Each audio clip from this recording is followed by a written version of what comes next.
Smart People, kita bertemu lagi dalam acara Lessons and Learn. Semoga Smart People sehat, sukses, dan bahagia selalu ya. Hari ini saya akan membahas mengenai membangun employer branding yang kuat. Yuk kita simak pembahasannya, semoga berguna.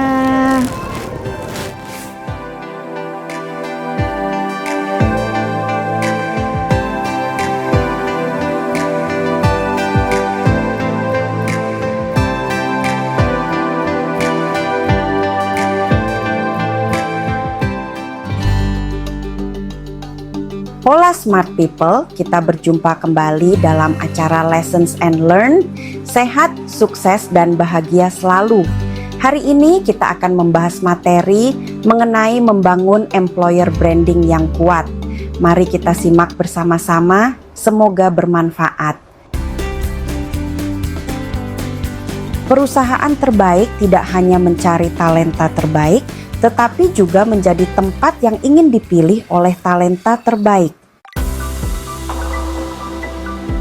Pertama, mari kita bahas latar belakangnya dan mengapa ini penting. Di era persaingan talenta yang semakin ketat, organisasi tidak hanya bersaing dalam hal produk atau layanan, tetapi juga dalam menarik dan mempertahankan karyawan berkualitas. Dalam kondisi ini, employer branding menjadi faktor penting. Employer branding adalah persepsi dan citra yang dimiliki oleh organisasi sebagai tempat bekerja di mata karyawan maupun calon karyawan. Yang pertama, ketika employer branding tidak dibangun dengan baik, maka beberapa dampak yang dapat terjadi, yaitu 1. Sulit menarik kandidat berkualitas. 2. Proses rekrutmen menjadi lebih lama dan mahal. 3. Tingkat turnover karyawan meningkat. 4. Reputasi perusahaan sebagai tempat kerja kurang kuat. Dan yang kedua, sebaliknya, apabila organisasi yang memiliki employer branding yang kuat, maka cenderung 1. Lebih mudah menarik talenta terbaik. 2. Memiliki karyawan yang lebih loyal dan terlibat. 3. Memperkuat reputasi perusahaan di pasar tenaga kerja. 4. Mendukung pertumbuhan organisasi secara berkelanjutan. Dengan demikian, employer branding bukan hanya tentang citra perusahaan, tetapi juga tentang bagaimana organisasi benar-benar memperlakukan dan mengembangkan karyawannya. Lalu kedua, ruang lingkup pembahasan. Materi ini mencakup beberapa aspek penting terkait employer branding dalam organisasi, yaitu yang pertama, pengertian employer branding dalam konteks HR. Yang kedua, hubungan antara reputasi perusahaan dan daya tarik talenta. Yang ketiga, peran budaya kerja dalam membentuk employer branding. Yang keempat, dampak employer branding terhadap rekrutmen dan retensi karyawan. Topik ini relevan bagi profesional HR, pemimpin organisasi, serta tim yang terlibat dalam strategi pengembangan sumber daya manusia. Selanjutnya ketiga, kendala yang sering dihadapi. Beberapa kendala yang sering muncul dalam membangun employer branding antara lain, yang pertama, ketidaksesuaian antara citra dan realitas. Perusahaan mempromosikan citra yang positif, tetapi pengalaman kerja karyawan tidak mencerminkan hal tersebut. Yang kedua, kurangnya komunikasi tentang budaya dan nilai organisasi. Kandidat tidak memiliki gambaran yang jelas tentang bagaimana rasanya bekerja di perusahaan tersebut.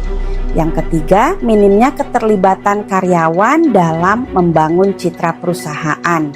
Karyawan sebenarnya dapat menjadi duta terbaik bagi perusahaan, tetapi sering tidak dilibatkan.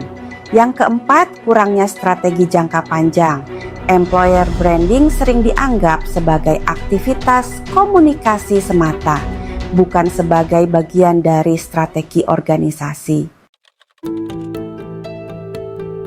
Dan keempat, analisanya. Employer branding yang kuat terbentuk dari kombinasi antara pengalaman karyawan, budaya organisasi, dan reputasi perusahaan. Beberapa faktor utama yang mempengaruhi employer branding antara lain, yang pertama, budaya kerja yang positif dan sehat. Yang kedua, kesempatan pengembangan karier bagi karyawan.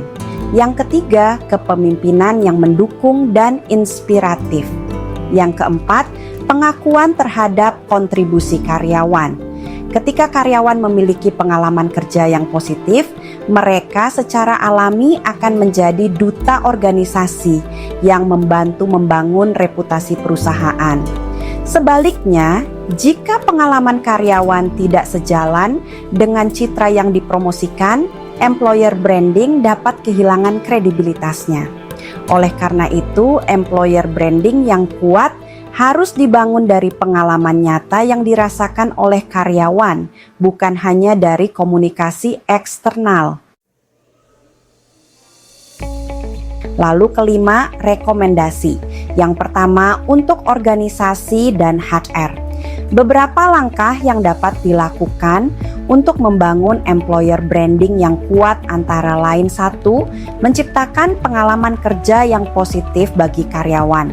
Dua, mengkomunikasikan budaya dan nilai organisasi secara jelas. Tiga, melibatkan karyawan dalam membangun citra perusahaan. Empat, menyelaraskan kebijakan HR dengan nilai yang dipromosikan. Employer branding yang kuat tidak dibangun dalam waktu singkat. Ia berkembang melalui pengalaman karyawan yang konsisten dan autentik. Yang kedua, untuk aksi praktisnya. Coba tanyakan pada diri sendiri sebagai pemimpin atau profesional HR. Jika seseorang bertanya kepada karyawan kami tentang perusahaan ini, apa yang akan mereka ceritakan? Jawaban dari pertanyaan ini sering menjadi gambaran paling nyata tentang kekuatan employer branding sebuah organisasi. Demikian materi pembahasan hari ini mengenai membangun employer branding yang kuat. Semoga bermanfaat, sehat, sukses, dan bahagia selalu. Demikian ya pembahasannya. Jika Smart People merasa video ini berguna, mohon berikan tanda like, subscribe, dan share linknya ke teman-teman. Sampai bertemu di lessons berikutnya. Sehat, sukses, bahagia selalu. Bye.